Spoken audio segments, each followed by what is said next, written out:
Hello everyone, welcome back to Berozgar technical classes.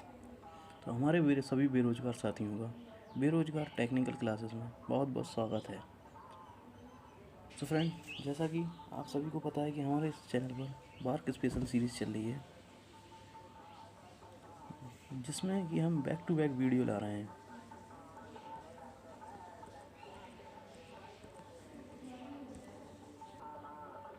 जिस series का ये 7वां वीडियो है। 6 वीडियो हम अपने इस चैनल बेरोजगार टेक्निकल क्लासेस पर अपलोड कर चुके हैं। सो फ्रेंड, जो हम क्वेश्चन पढ़ा रहे हैं, ये पीडीएफ हर एग्ज़ाम के लिए, चाहे वो बार को एनपीसीआई हो, चाहे कोई भी टेक्निकल एग्ज़ाम हो, उस सभी एग्ज़ाम के लिए मोस्ट इम्पॉर्टेंट है, क्योंकि इस पीडीएफ में से आपको डिक्टो क्वेश्चन हर एग्ज़ाम में देखने को मिल जाएंगे। और हाँ फ्रेंड, जो बार का आपका एग्ज़ाम है, इसमें तो आपको 100% क्वेश्चन इसमें से रिपीटेड क्वेश्चन मिलेंगे, सेम टू सेम। सो शुरू करते हैं आज का वीडियो।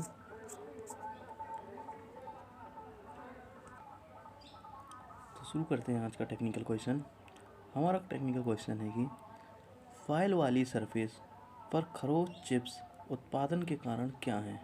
यानी कि जो सरफेस होती है ना, जिस पर हम फाइलिंग करते हैं, उस पर जब हम फाइल कर रहे हैं, फाइल द्वारा फाइल कर रहे हैं, तो क्या उस पर चिप्स बन रही हैं, चिप्स जो खरोंच की चिप्स बन रही हैं, तो उसके उत्पादन के कारण क्या है। सो फ्रेंड्स, ऐसे ही क्वेश्चन पिछले एक वीडियो में रिपीटेड हो चुका है। तो हमने बताया था कि उसके कारण क्या होते हैं। तो इसके कारण क्या है, ऑप्शन ए पिनिंग सही हो जाएगा। तो देखिए, जो हमारी फाइल होती है, सबसे पहले तो देखिए फाइलिंग क्रिया किसे कहते हैं। जो फाइल होती है यानी कि रेती, जिसके द्वारा हम जो क्रिया करते हैं उसको हम फाइलिंग कहते हैं। और फाइल एक ऐसा कटिंग टूल है जिसमें क्या मल्टी कटिंग एज होते हैं, यानी इसमें मल्टी कटिंग एज होते हैं।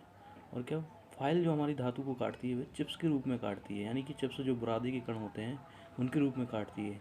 तो तब वह जो चिप्स कटती है वह हमारी फाइलों के दांतों के बीच में फंसी रह जाती है, तो उसे फिनिंग ऑफ फाइल कहते हैं, जिसको हम क्या फाइल कार्ड की सहायता से, यानी कि फाइल कार्ड या फाइल ब्रश की सहायता से, इसको वायर ब्रश की सहायता से इसको हम फिनिंग ऑफ फाइल को दूर करते हैं। तो चलिए अगले टेक्निकल क्वेश्चन की ओर।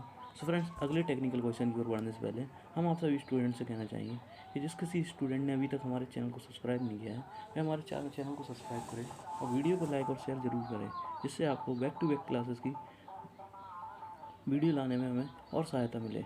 और हाँ, मैंने बेल आइकन के बटन को ज़रूर दबाएँ। चलिए शुरू करते हैं अगला वीडियो। इस छेनी का नाम क्या है। देखिए, इससे रिलेटेड पिछली वीडियो में एक क्वेश्चन निकल चुका है। तो अब क्या इस छेनी का नाम पूछ रहा है। यहाँ जो चीज़ल दे दी है, ये देखिए चीज़ल बना दी है। अब इस छेनी का नाम पूछ रहा है, तो इस छेनी को हम क्या कहते हैं। तो जैसा कि हमने चेन ड्रिलिंग प्रोसेस बताई थी आपको, इसमें जो प्रोसेस दिखाई गई है वो चेन ड्रिलिंग प्रोसेस है। देखिए, यहाँ से एक ड्रिल होल यहाँ, एक यहाँ है, यहाँ है, फिर यहाँ, फिर यहाँ। इसमें क्या, जब किसी जॉब को हमें, जिसको हम क्या बीच से कटिंग नहीं कर सकते, जब कोई ऐसा जॉब है, जैसे कि मिसाल के तौर पर ये देखिए, ये आपका जॉब है, ये यहाँ से, अब इसमें हमें बीच वाला पोर्शन को कटिंग करना है। तो अब इसको देखिए, ना ही हम हेक्सा द्वारा काट सकते हैं, इसके लिए हमें स्पेशल मशीन की ज़रूरत होगी। और वो मशीन अगर हमारे पास नहीं है, तो हम क्या करते हैं, ड्रिल के द्वारा, जो हमारी ड्रिल मशीन होती है, उसमें ड्रिल के द्वारा हम हर जगह पे छोटे छोटे होल बना लेते हैं। जैसे देखिए, इसमें लाइन से बनाया गया है, इसके द्वारा हम इसको छेनी से अलग करके इसके बीच के पोर्शन को निकाल देते हैं। जो ये बीच वाला भाग है, निकाल देते हैं, और हमें कुछ वर्कपीस कुछ इस तरीके का बना मिल जाता है। सो फ्रेंड, इसके लिए हमें जिस छेनी की ज़रूरत पड़ती है उसे हम कौन सी छेनी कहते हैं, तो उसी का ये नाम पूछ रहा है, तो उसे हम कहते हैं वेब छेनी। ऑप्शन बी वेब छेनी सही हो जाएगा। इसका प्रयोग हम चेन ड्रिलिंग के बाद धातु को अलग करने के लिए करते हैं। नेक्स्ट टेक्निकल क्वेश्चन, क्यों हथौड़े के चेहरे पर थोड़ी सी उत्तलता दी जाती है। तो हमें बताना है कि जो हमारा हथौड़ा होता है, यानी कि हैमर, यानी कि फ्रेंड्स हमसे ये पूछ रहा है, जो हमारा हैमर होता है ना, हैमर कुछ इस तरीके का सा होता है, उसके फेस पर हम थोड़ी सी उत्तलता दे देते हैं, यानी कि कन्वेक्सिटी दे देते हैं। तो उसके देने का रीज़न क्या है, ये क्वेश्चन में हमसे पूछ रहा है। तो चलिए ऑप्शन पढ़ते हैं हम। हमारा पहला ऑप्शन है कि प्रभावी चोट बनाने के लिए, ऑप्शन बी किनारों की खुदाई से बचने के लिए, ऑप्शन सी चोट मारते समय एक समान लोड की अनुमति देने के लिए, और ऑप्शन डी काम की सतह को नुकसान को रोकने से के लिए। तो ऑप्शन बी किनारों की किनारों की खुदाई से बचने के लिए हम हैमर का जो फेस होता है उस पर थोड़ी सी उत्तलता या कन्वेक्सिटी दे देते हैं, तो ऑप्शन बी सही हो जाएगा। नेक्स्ट टेक्निकल क्वेश्चन फ्रेंड्स, इस हैमर का नाम बताइए। तो देखिए हमें जो चित्र में ये हैमर दिखाई दे रहा है, हमें इसका नाम बताना है कि इस हैमर का नाम क्या है। तो चलिए क्वेश्चन ऑप्शन पढ़ते हैं हम। Option A mallet hammer, option B ball pin hammer, option C cross pin hammer, option D straight pin hammer. तो जो हमारा ये ऑप्शन है, सो फ्रेंड्स हमारा जो ये हैमर है इसको हमें बताना है कि ये किस प्रकार का हैमर है। तो देखिए सबसे पहले तो ये जो हैमर है हमारा, ये option C cross pin hammer है। Option C cross pin hammer है। देखिए इसकी ये हैंडल है, इसकी हैंडल की सीधी है और इसकी जो पिन बनी हुई है वह इस टाइप में बनी हुई है। तो ये हमारा क्रॉस पिन हैमर हो गया। जिस हैमर की पिन यानी कि जो पिन होती है, ये पिन क्या क्रॉस में बनी हो तो उसको हम क्रॉस पिन हैमर, और जो हैंडल के सीध में बनी हो हम इसको स्ट्रेट पिन हैमर कहते हैं। So next technical question. So friend next technical question की ओर बढ़ने से पहले हम आप सभी से कहना चाहेंगे कि आप इस चैनल पर बार के special back to back classes चला रहे हैं, जिसमें कि अभी हम फिटर, टर्नर, मशीनिस्ट और क्या जो हमारे इंस्ट्रूमेंट मैकेनिक हैं उनके लिए ये क्लास ला रहे हैं। कुछ टाइम बाद हम इलेक्ट्रीशियन के लिए भी क्लास लाएंगे, तो हमारे जो इलेक्ट्रीशियन स्टूडेंट हैं उनके लिए भी लाएंगे। और हाँ फ्रेंड्स, चलिए शुरू करते हैं अगला क्वेश्चन। नेक्स्ट टेक्निकल क्वेश्चन है हमारा, चिपिंग करते समय छेनी के अक्ष और जॉब की सतह के बीच के कोण को क्या नाम है। जो हमारे चिपिंग ऑपरेशन, तो देखिए सबसे पहले हम चिपिंग किसे कहते हैं, जो चीज़ल द्वारा धातु को काटने की क्रिया को हम चिपिंग कहते हैं। हमारी जो चीज़ल होती है यानी कि छेनी, उसके द्वारा काटने की क्रिया को हम क्या चिपिंग कहते हैं। तो देखिए हमें इसमें बताना है कि चिपिंग करते समय छेनी के अक्ष और जॉब की सतह के मध्य के बीच के कोण को क्या कहते हैं हम। तो उसको हम क्या कहेंगे, एंगल ऑफ, देखिए ऑप्शन देखिए rake angle, option B point angle, option C clearance angle, option D angle of inclination. देखिए ऊपर पहले चित्र निकल चुका है, इसके कुछ इस टाइप का चित्र था। ये हमारी छेनी थी, यहाँ से यहाँ तक एंगल बना हुआ था, यहाँ से यहाँ तक, और एक एंगल यहाँ से यहाँ तक था। तो यहाँ अल्फ़ा लिखा हुआ था, ये बीटा था और ये गामा था। तो यहाँ से यहाँ तक जो कोण होता है वो रैक कोण होता है, और यहाँ से यहाँ तक का क्लियरेंस कोण, यहाँ से यहाँ तक का पॉइंट एंगल। तो अब जो इंक्लाइनेशन एंगल होता है हमारा, तो इसका आंसर हो जाएगा option D angle of inclination. देखिए इसमें पूछ रहा है कि छेनी के अक्ष यानी जो छेनी है हमारा, इसका एक्सिस और जॉब की सतह के बीच के कोण को, तो जो जॉब की सतह ये है, तो यहाँ से यहाँ तक के एंगल को एंगल ऑफ इंक्लाइनेशन कहेंगे हम। चलिए नेक्स्ट टेक्निकल क्वेश्चन की ओर। नेक्स्ट टेक्निकल क्वेश्चन है हमारा कि धातु की वह प्रॉपर्टी क्या है जो टूटने से पहले कोई स्थायी विकृति की अनुमति नहीं देती है। तो हमें बतानी है कि हमारी धातु की ऐसी कौन सी प्रॉपर्टी है जो टूटने से पहले कोई स्थायी विकृति की अनुमति नहीं देती है। तो option A tenacity, option B hardness, option C brittleness, option D toughness. तो हमारा ऑप्शन सी ब्रिटलनेस सही हो जाएगा। ये धातु की ऐसी प्रॉपर्टी होती है जो टूटने से पहले कोई विकृति की अनुमति नहीं देती है। नेक्स्ट टेक्निकल क्वेश्चन,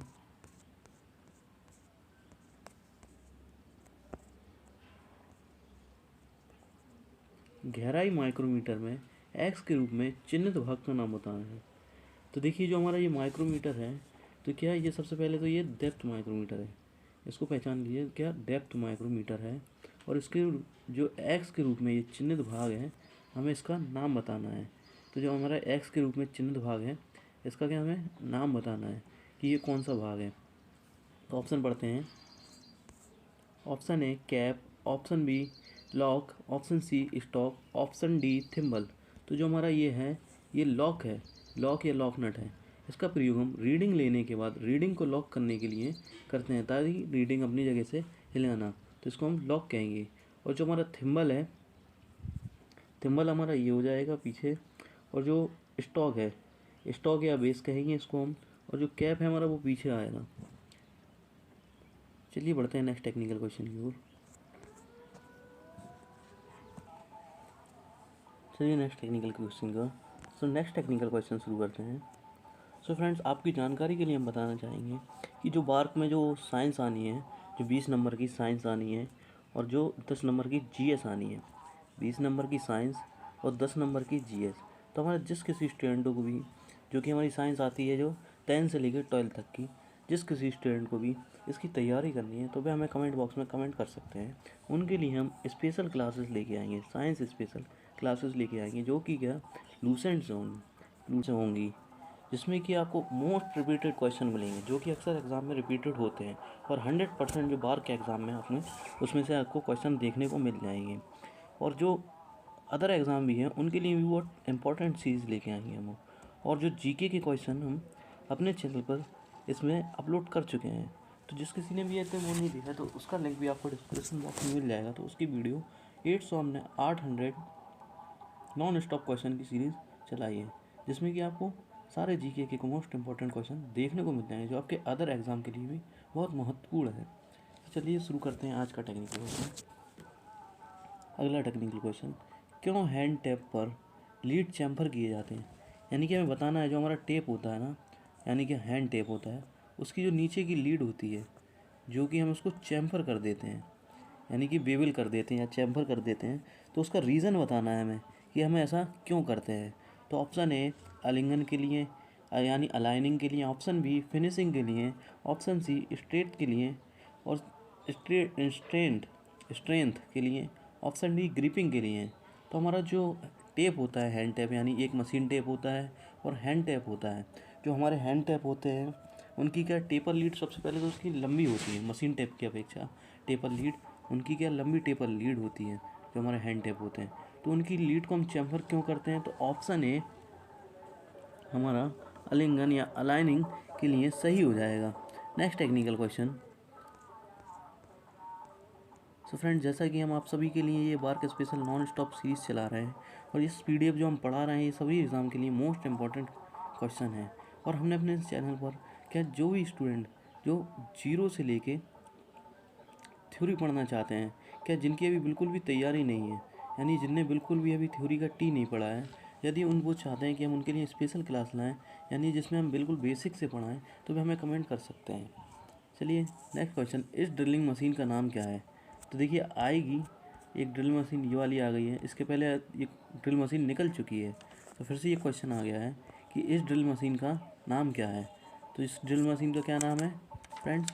तो ऑप्शन पढ़ते हैं, A pillar drilling machine, B gang drilling machine, C bench drilling machine, D radial drilling machine. तो ये जो हमारी ड्रिल मशीन है ये क्या है? देखिए एक पिलर बना हुआ है, तो ये क्या पिलर ड्रिलिंग मशीन है। तो ऑप्शन ए पिलर ड्रिलिंग मशीन हो जाएगा।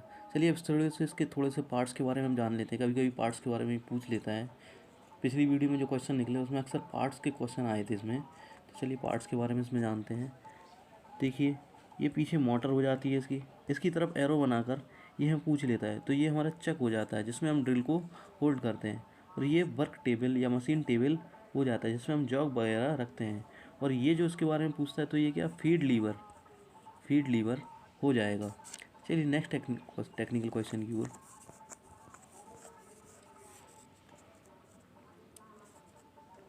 सो फ्रेंड्स, यदि आपको चैप्टर वाइज एमसीक्यूज़ पढ़ना है तो हमने अपने चैनल पर चैप्टर वाइज एमसीक्यूज़ की एक प्लेलिस्ट बनाई हुई है, जिसमें कि आपको एक चैप्टर से लेकर 12 चैप्टर तक हमने वीडियो को सॉल्व करवाया है।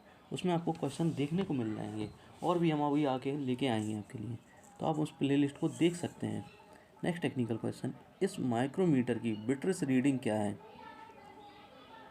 तो देखिए जो हमारा ये माइक्रोमीटर है हमें इसकी क्या बिट्रेस रीडिंग बतानी है। इस माइक्रोमीटर की बिट्रेस रीडिंग क्या है? सो फ्रेंड्स, ये जो हमारा माइक्रोमीटर है हमें इसकी क्या रीडिंग बतानी है। तो जो ये माइक्रोमीटर जो दिख रहा है ये सबसे पहले तो क्या आउटसाइड माइक्रोमीटर है।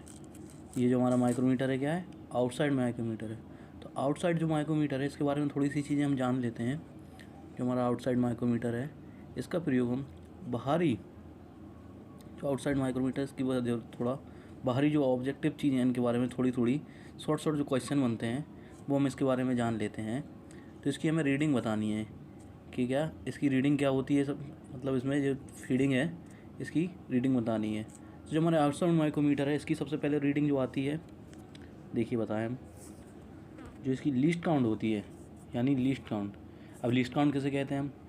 जो किसी भी मापक यंत्र द्वारा, कोई भी हमारा मेजरिंग इंस्ट्रूमेंट हो उसके द्वारा हम जो कम से कम मेजरमेंट कर सकते हैं, यानी जो छोटी से छोटी दूरी छोटी से छोटी माप ले सकते हैं, उसे हम क्या लीस्ट काउंट कहते हैं।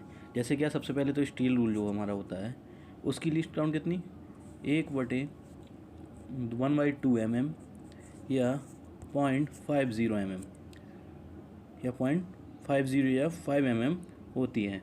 और क्या, इंच में 1/64 इंच होती है। अब माइक्रोमीटर, इसकी हो गई लीस्ट काउंट की। अब जो आता है हमारा माइक्रोमीटर, तो इसकी जो लीस्ट काउंट होती है, इसके द्वारा कम से कम जो मीट्रिक पद्धति होती है यानी mm पद्धति, इसमें 0.01 mm, और जो हमारे बिट्रेस होती है, जिसकी ये देखिए ये बिट्रेस माइक्रोमीटर दिया गया है, इसकी जो लीस्ट काउंट होगी वो 0.001 इंच होगी। जब mm में होगी वो क्या, 0.01 mm और 0.01 इंच। ये डिक्टो क्वेश्चन पूछ लिया जाता है कि हमारा जो मीट्रिक माइक्रोमीटर होता है उसकी लीस्ट काउंट बताइए, तो क्या 0.01 mm, और जो बिट्रेस माइक्रोमीटर होता है उसकी लीस्ट काउंट 0.001 इंच। तो पढ़ते हैं चलिए आगे। और हाँ फ्रेंड्स, एक चीज़ उसमें, यदि माइक्रोमीटर के साथ मीट्रिक वर्नियर माइक्रोमीटर लग जाए तो उसकी लीस्ट काउंट 0.001 mm हो जाती है। चलिए इसकी रीडिंग पढ़ते हैं, निकालते हैं इसकी रीडिंग, कि इसकी रीडिंग क्या है देखते हैं। तो हमारा जो माइक्रोमीटर है इसकी रीडिंग हमें निकालनी है। तो सबसे पहले हम इसके ऊपर के जो मेन डिवीज़न है जो कि mm के होते हैं, ऊपर की मेन लाइन है mm वाली रीडिंग है। उसके बाद नीचे का सब डिवीज़न होता है जो कि 0.5 mm का होता है। अब जैसे कि ये इंच में है बिट्रेस वाला, तो इंच में होंगी ऊपर की रीडिंग, नीचे 0.5 इंच होगा। और जो थिम्बल डिवीज़न होते हैं हमारे, जो कि 0.01 mm या 0.1 इंच का होता है। ये इंच में 0.01 हो जाएगा और mm में 0.01 mm हो जाएगी। तो क्या, अब हम इसकी रीडिंग निकालते हैं। चलिए तो हम काउंट करते हैं। तो देखिए सबसे पहले हमें इसमें देखना है कि हमारे माइक्रोमीटर ने, जो हमारा माइक्रोमीटर है इसकी जो मेन डिवीज़न है हमारा, उसने कहाँ से कहाँ तक हमारे जो इसको कवर किया हुआ है। सो फ्रेंड्स का देखिए, सबसे पहले हम मेन डिवीज़न देख लेंगे। तो जो कि मेन डिवीज़न हमारा 3 इंच ये हो जाएगा। उसके बाद सब डिवीज़न, एक सब डिवीज़न है जो कि 0.05 का हो जाएगा। और इसके बाद क्या, 0.5 इंच। और इसके बाद क्या, जो हमारा वर्नियर डिवीज़न है 1 2 3 4 5, यानी 5 5 6 7 8 और 9, तो 0.009 हो जाएगा ये। चूँकि हमारा जो वर्नियर बिट्रेस माइक्रोमीटर है उसकी जो रीडिंग होती है हमारी 0.001 इंच होती है, तो उसका गुणा जब हम 0.9 से कर देंगे तो हमारा 0.009 हो जाएगा। तो हम इन सबको जोड़ लेंगे तो हमारा 0.359। अब देखते हैं ये किस ऑप्शन में मैच कर रहा है। तो हमारा ऑप्शन सी 0.359 mm सही हो जाएगा, 9 इंच ये रीडिंग सही हो जाएगी। चलिए नेक्स्ट टेक्निकल क्वेश्चन की ओर। फ्रेंड नेक्स्ट टेक्निकल क्वेश्चन पे, वर्नियर बेवल प्रोटेक्टर की सटीकता यानी कि एक्यूरेसी क्या होती है। जो हमारा वर्नियर बेवल प्रोटेक्टर होता है उसकी हमें सटीकता यानी कि एक्यूरेसी बतानी है कि उसकी एक्यूरेसी क्या होती है। सो फ्रेंड्स, जो उसकी एक्यूरेसी होती है वह हमारी क्या होती है, ऑप्शन सी 5 मिनट होती है। और जो हमारा साधारण प्रोटेक्टर होता है यानी नॉर्मल प्रोटेक्टर, उसकी एक्यूरेसी 1 डिग्री होती है। तो जो हमारा वर्नियर बेवल प्रोटेक्टर है इसका प्रयोग हम कोणों के मेजरमेंट के लिए करते हैं। तो फिर हम बढ़ते हैं नेक्स्ट टेक्निकल क्वेश्चन की ओर। नेक्स्ट टेक्निकल क्वेश्चन और की ओर बढ़ने से पहले हम आप सभी से कहना चाहेंगे कि यदि आप हमारे चैनल बेरोजगार टेक्निकल क्लासेस पर नए हैं या अभी तक हमारे चैनल बेरोजगार टेक्निकल क्लासेस को सब्सक्राइब नहीं किया है तो इसको सब्सक्राइब करें और वीडियो को लाइक और शेयर ज़रूर करें। और हाँ फ्रेंड्स, हम आप सभी के लिए जो ये सीरीज़ चला रहे हैं जो कि बार की स्पेशल सीरीज़ है, इसके अलावा भी और जो इम्पोर्टेंट एग्ज़ाम होते हैं, चाहे किसी का भी हो, चाहे NPCI हो और या फिर और भी टेक्निकल एग्ज़ाम हो, जितने भी निकलते हैं DMRC LMRC जितने भी हों, उन सभी के लिए बहुत ही महत्वपूर्ण PDF है। ये बहुत ही महत्वपूर्ण PDF है जिसके ये हम क्वेश्चन आपको चला रहे हैं। सो फ्रेंड्स, सो फ्रेंड्स, आपकी नॉलेज के लिए बता दें कि जिस किसी स्टूडेंट भी ने भी अभी हमारे चैनल को विज़िट किया है, तो क्या उनकी यदि थ्योरी सेक्शन वीक है, अगर वो अपनी तैयारी बिल्कुल ज़ीरो लेवल से करना चाहते हैं, तो आप हमें कमेंट बॉक्स में कमेंट कर सकते हैं। हम आपके लिए अलग से स्पेशल क्लास ले आएंगे, जिसमें हम थ्योरी के पहले चैप्टर से लेके आखिरी चैप्टर तक का आपका कोर्स कंप्लीट करवाएंगे। तो उसके लिए हमें कमेंट करके ज़रूर रिस्पॉन्स दें, जिससे कि हमें सहायता मिले। चलिए नेक्स्ट टेक्निकल क्वेश्चन हमारा, इस बर्नियर कैलीपर की रीडिंग क्या है। देखिए फिर से एक बर्नियर कैलीपर आ गया है, उसकी अब हमें रीडिंग निकालनी है। तो चलिए शुरू करते हैं नेक्स्ट टेक्निकल क्वेश्चन हमारा। और हाँ फ्रेंड्स, चलिए पहले इसकी रीडिंग निकाल लेते हैं। देखिए सबसे पहले तो जब भी आपसे रीडिंग निकालने को कहा है, तो आप इसके जो मेन स्केल डिवीज़न होते हैं ना, जो MM वाले मेन, उस पर ध्यान दें। देखिए इसमें हमें सब 30, 30, 35, 35 मिल रहा है। तब इससे हमें पता चल जाएगा कि जो हमारा ऊपर का स्केल है वह अराउंड हमारे 30 के 30 के बाहर रीडिंग आनी है। तो ये देखिए 30 तो यहीं हो जाएगा। उसके बाद देखिए ये 35, तब जो हमारी रीडिंग शुरू होगी ना, तो वो हमारी क्या 35 से शुरू होगी, क्योंकि देखिए ये 40 हो गया, इसके बाद 45, फिर 50 हो गया। तो ये हमारा 40 है, तो यहाँ 35 होगा, इसके पहले 30 होगा, तो हमारी रीडिंग जो स्टार्ट होगी वह 35 के पास होगी। तो क्या सबसे पहले तो हमारे ये दो ऑप्शन है, ये 30 वाले, एक ये 30 वाला, एक ये कैंसिल हो गया।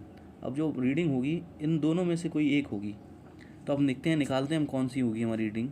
तो देखिए ऊपर की जो लाइन है मेन डिवीज़न, वो क्या 35 हो गई, तो 35 डिवीज़न कवर हो गई। जो देखिए यहाँ का ज़ीरो उसका दिख रहा है, जो बर्नियर स्केल का ज़ीरो मैन स्केल के ज़ीरो से यहाँ मैच हो रहा है, यानी 35 के आगे ही जा रहा है। उसके बाद हम रीडिंग देखते हैं, यहाँ से यहाँ तक कितना कवर करा, 25 करा। तो 25 इंटू 0.02, जो कि हमारे बर्नियर कैलिपर की रीडिंग होती है, उससे हम जब इसमें गुणा करेंगे तो क्या हमारा रीडिंग कितनी आ जाएगी, 35.04 रीडिंग आ जाएगी। तो ऑप्शन डी यानी 35.05 आ जाएगी, 35.5 आ जाएगी। तो ऑप्शन डी हमारा 35.5 mm सही माना जाएगा, क्योंकि देखिए जब 25 का मल्टीप्लाई हम 0.02 से करेंगे, तो जो हमारी रीडिंग निकल के आएगी वह हमारी 0.5 हो जाएगी, और पहले ही से 35 mm कवर कर चुका है, तो 35.50 mm रीडिंग सही मानी जाएगी। चलिए नेक्स्ट टेक्निकल क्वेश्चन, जो हमारा नेक्स्ट टेक्निकल क्वेश्चन है वह हमारे, क्यों सतह प्लेट या सरफेस प्लेट तनाव मुक्त अच्छी क्वालिटी कास्ट आयरन से बनी होती हैं। जो हमारी सरफेस प्लेट होती है, तो हमें बताना है कि वह क्यों हम उसको तनाव मुक्त यानी कि stress relieved good quality cast iron से बनाते हैं। क्यों बनाते हैं हम, तो उसका रीज़न देखते हैं। ऑप्शन ए क्षरण को रोकने के लिए, ऑप्शन बी टूटने से रोकने के लिए, ऑप्शन सी विकृति को रोकने के लिए, ऑप्शन डी थर्मल विस्तार को रोकने के लिए। तो हम जो बनाते हैं वो ऑप्शन सी विकृति को रोकने के लिए, टू प्रिवेंट डिस्टॉर्शन। इसलिए हम जो सरफेस प्लेट बनाते हैं वे तनाव मुक्त अच्छी क्वालिटी कास्ट आयरन की बनाते हैं। तो चलिए next question. Friend next question पे जाने से पहले हम आप सभी स्टूडेंट को बताना चाहेंगे कि जो हम अपने back to back BARC special series चल रही है, इसका ये 7वां वीडियो है। इसके पहले 6 वीडियो हम ऑलरेडी अपलोड कर चुके हैं, तो जिस किसी ने उसे नहीं देखा है उसका लिंक हम अपने वीडियो के डिस्क्रिप्शन बॉक्स में दे देंगे। हमारे चैनल पर विजिट करके उन्हें देख सकता है। और हाँ फ्रेंड्स, हमने आपके लिए इसके पहले अपने चैनल पर जो हमारे जो थ्योरी वाले ऑब्जेक्टिव टाइप MCQs होते हैं, वो चैप्टर वाइज सॉल्व करवा दिए हैं। तो उसकी प्लेलिस्ट का भी लिंक हम अपने वीडियो के डिस्क्रिप्शन बॉक्स में दे देंगे। तो चलिए बढ़ते हैं अगले क्वेश्चन की ओर। नेक्स्ट क्वेश्चन है, समांतर ब्लॉक यानी एडजस्टेबल पैरेलल ब्लॉक का मुख्य लाभ क्या होता है। तो जो हमारा सामान्य एडजस्टेबल पैरेलल ब्लॉक होता है, उसका मुख्य लाभ क्या होता है, तो इसका प्रयोग हम विभिन्न ऊंचाइयों पर सेट करने के लिए, ऑप्शन डी विभिन्न ऊंचाइयों पर सेट करने के लिए करते हैं। जो हमारा एडजस्टेबल पैरेलल ब्लॉक होता है, उसका प्रयोग हम विभिन्न ऊंचाइयों पर सेट करने के लिए करते हैं। ये कुछ इस तरीके का होता है फ्रेंड्स।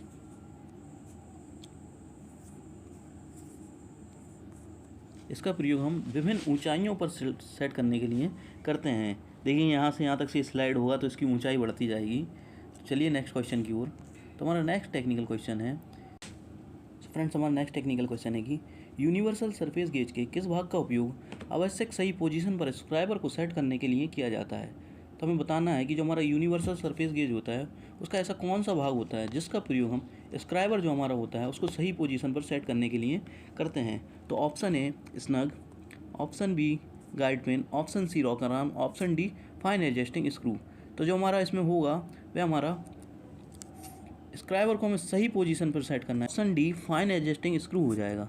जो हमारा फाइन एडजस्टिंग स्क्रू होता है, देखिए सरफेस गेज कुछ इस तरीके का होता है, यहाँ से ऐसे इधर हमारे फाइन एडजस्टिंग स्क्रू लगे होते हैं और जो हमारा स्नग होता है वह यहाँ लगा होता है, उसी के साथ स्क्राइबर लगा हुआ होता है। तो जो हमारा फाइन एडजस्टमेंट स्क्रू होता है, एडजस्टमेंट स्क्रू, इसका प्रयोग हम स्क्राइबर को सही पोजीशन में सेट करने के लिए करते हैं।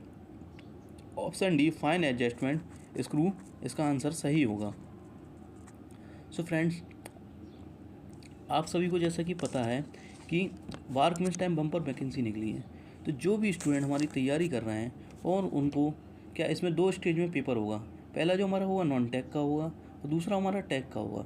जो हमारा नॉन टेक सेक्शन है उसमें क्या 20 नंबर की जो हमारी ये साइंस आएगी, जो कि 10 से लेके 12th बेस होती है। उसके बाद 10 नंबर की GA यानी जनरल अवेयरनेस यानी GK, जनरल एप्टीट्यूड, इसके 20 नंबर की मैथ आएगी। तो जो हमारे स्टूडेंट हैं जिन किसी को भी साइंस के question back to back classes चाहिए, जैसे हम ये ला रहे हैं, तो उसके लिए हमें कमेंट कर सकते हैं, हम अपने चैनल पर उसकी भी वीडियो अपलोड कर देंगे। तो ऐसे साइंस के क्वेश्चन लाएंगे जो कि लूसेंट से होंगे, जो आपके लिए लाभदायक होंगे। इसके अलावा और भी एग्ज़ाम हैं जो काम में होंगे। तो हमारी वीडियो को ज़्यादा से ज़्यादा लाइक करें, चैनल को सब्सक्राइब करें और वीडियो को शेयर ज़रूर करें, जिससे हमें और मोटिवेशन मिल दे। तो आज के लिए इतना ही, मिलते हैं अगली वीडियो में, तब तक के लिए बाय बाय।